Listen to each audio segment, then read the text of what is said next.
Sir कहानी बहुत अच्छी बनी, पकोड़े बहुत अच्छे बने, लेकिन सरसों की जगह केरोसिन तेल डाल दिया, बस यही हो गया। पहले बोलते हैं कि पीओके हमारा है, लेके छोड़ेंगे। आज बोल रहे हैं डे वन से हम तो नॉन एस्केलेटरी। सोचते हैं कि अगर जंग छिड़ी तो दुकानों का क्या होगा, बंदूकें तो बिक जाएंगी, गुलदस्तों का क्या होगा, अभी सोचते हैं। समझ में आता है? ये फील्ड मार्शल साहब ने कहा, क्या अधिकार है आपको पूछने का? कोई अधिकार नहीं है। मैं उनको बताना चाहता हूँ अभी आगामी नहीं हुआ, जरा सुनो। चलो भाई देख।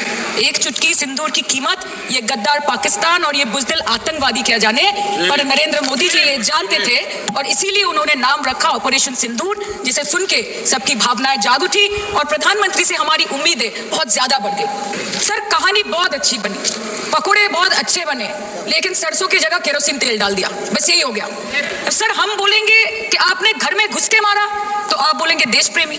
हम पूछेंगे कि आतंकवादी कहां से आए, तो आप बोलेंगे देशद्रोही। हम बोलेंगे वाह मोदी जी वाह, तो आप बोलेंगे देश प्रेमी। हम बोलेंगे नरेंद्र मोदी जवाब दो, तो आप बोलेंगे देशद्रोही।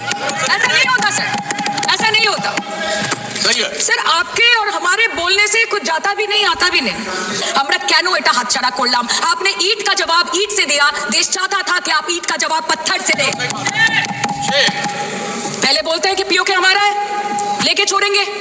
आज बोल रहे हैं डे वन से हम तो नॉन एस्केलेटरी है। वो मारेंगे तो फिर हम मारेंगे, फिर वो मारेंगे, फिर हम मारेंगे। वो 2 मारेंगे, हम 10 मारेंगे। वो 26 मारेंगे, हम 100 मारेंगे। उरी होगा, बालाकोट होगा, पुलवामा होगा, उसके बाद और कोई अटैक होगा, फिर पहलगांव होगा, फिर ऑपरेशन सिंदूर होगा, सिलसिला चलता रहेगा, जान जाती रहेगी। राजनाथ जी कल बोल रहे थे सर के युद्ध उन्हीं के साथ होता है जो आपके बराबर हो। इसमें बराबरी की कोई बात नहीं है। श्री राम और रावण क्या बराबर के थे क्या? नहीं थे ना। धर्म पे अधर्म की बात होती है, न्याय पे अन्याय की बात होती है, ऐसे नहीं होता सर। वो कल बोल रहे थे कि आप छोटी छोटी चीजों को नजरअंदाज कीजिए, रिजल्ट क्या है वो देखिए। पेंसिल टूटा कि नहीं, परीक्षा हॉल में लेट पहुंचे कि नहीं, ये सब इंपॉर्टेंट नहीं है। अरे सर यहाँ पे तो चाचा चौधरी ने पेपर लीक कर दिया ना, तो अभी आप फर्स्ट आए या लास्ट आए उससे क्या फर्क पड़ता है? बच्चे का स्कूल चल रहा है सर। क्यों যুদ্ধ চায় না স্যার, সবাই শান্তি চায়। কেউ রক্তক্ষরণ চায় না, ধ্বংসলীলা চায় ना, সবাই সম্প্रीति चाहे, उन्नति चाहे। हम भी सोचते हैं कि अगर जंग छिड़ी तो दुकानों का क्या होगा। हम भी सोचते हैं कि अगर जंग छिड़ी तो दुकानों का क्या होगा, बंदूकें तो बिक जाएंगी, गुलदस्तों का क्या होगा। हम भी सोचते हैं। But wasn't this the right time and the right opportunity to give Pakistan a befitting reply and let them know कि वजीर आजम आपके झंडे पे चांद है और हमारा झंडा चांद पे है।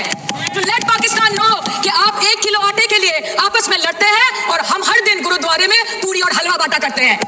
फर्क है ना सर? पर जवाब नहीं दे पाए। A few moments later. मान्यवर 71 में कल राजनाथ जी ने भी बताया, पूरे देश ने इंदिरा जी का समर्थन किया। उन्होंने पाकिस्तान के 2 टुकड़े कर दिए।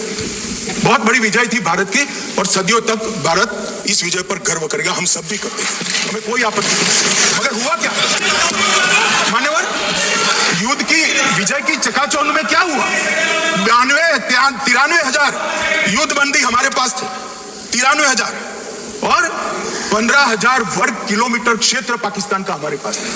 93,000 युद्धबंदी, उस वक्त की पाकिस्तान की सेना का 42% और 15,000 वर्ग किलोमीटर क्षेत्र। मगर शिमला में समझौता हुआ, पाक ऑक्यूपाई कश्मीर मांगना ही भूल गए। अगर उस वक्त पाक ऑक्यूपाई कश्मीर मांग लेते, न रहेगा बांस न बजती बांसुरी। ये कैंप तोड़ने की जरूरत न पड़ती साहब आपको, हमको। मान्यवर इतना ही नहीं, पाक ऑक्यूपाई कश्मीर तो नहीं लिया, मांगना ही भूल गए। 15,000 वर्ग किलोमीटर की जीती हुई भूमि भी वापस दे दी। तय हुआ था पाकिस्तानी नरसंहार के लिए युद्ध अपराध न्यायाधिकरण बनेगा, नहीं बना। सेना ने पूर्वी पाकिस्तान में नरसंहार किया था। 195 पाकिस्तानी अधिकारियों पर मुकदमा चढ़ना था। भुट्टो अपने साथ इंदिरा जी के सामने से छुड़ा कर ले गए। जनरल मानेक शॉ का एक कोट अनकोट कहता हूं, जनरल मानेक शॉ का, जो एक प्रकार से आर्किटेक्ट माने जाते हैं बांग्लादेश विजय के, इन्होंने कहा कि भुट्टो ने भारत के नेतृत्व को मूर्ख बनाया। अब जो शब्द है, मैं आप कोट अनकोट है, इसमें मेरा कुछ नहीं है, ये लोग गुस्सा न गुस्सा। I told her into bracket Indira Gandhi, Indira ji को कहा that he into bracket Bhutto के लिए he has made monkey out of him. समझ में आता है? ये फील्ड मार्शल साहब ने कहा है मान्यवर, और ये हमें सिखा रहे। ये नहीं किया, वो नहीं किया, फलाना नहीं किया, ठिकाना नहीं किया। अरे भाई आप तो पाकिस्तान को क्लीन चिट दे रहे हो कि पाकिस्तान ने हमला ही नहीं किया है।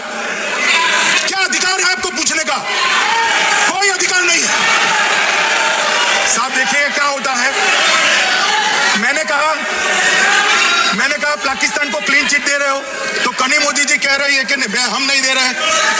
कनी मोदी जी, माननीय अध्यक्ष जी, आपके माध्यम से मैं कनी मोदी को बताना चाहता हूं, माननीय सदस्य जी को, कि वो कह रही है हमने नहीं दिया, मगर जिसके साथ बैठते हो उसका दोस्त तो आपके सर पर आएगा ना।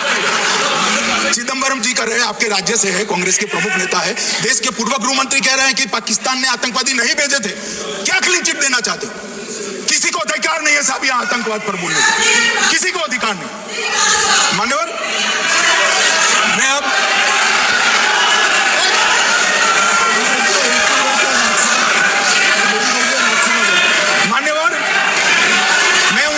चाहता हूं, अभी आधा भी नहीं हुआ, जरा सुनो।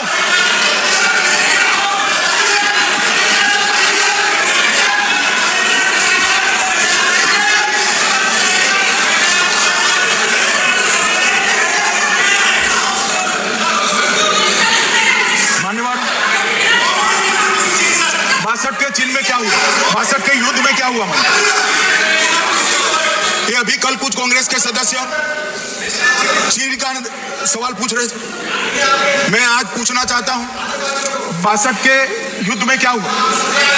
38,000 वर्ग मीटर, पूरा सदन ध्यान से सुने, 38,000 वर्ग मीटर अक्साई चीन का हिस्सा चीन को दे दिया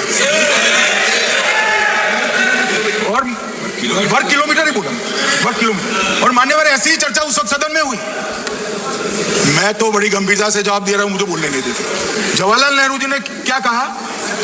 वहां घास का एक तिनका भी नहीं उगता है, वो जगह को क्या करो? तो एक संसद सदस्य ने, नेहरू जी का सर मेरे जैसा था, महावीर प्रसाद त्यागी जी ने कहा कि आपके सर पर भी एक बाल नहीं, वो चीन भेज दे क्या? मान्यवर इस तरह से जवाब देते थे। खत्म, bye bye, tata, good bye.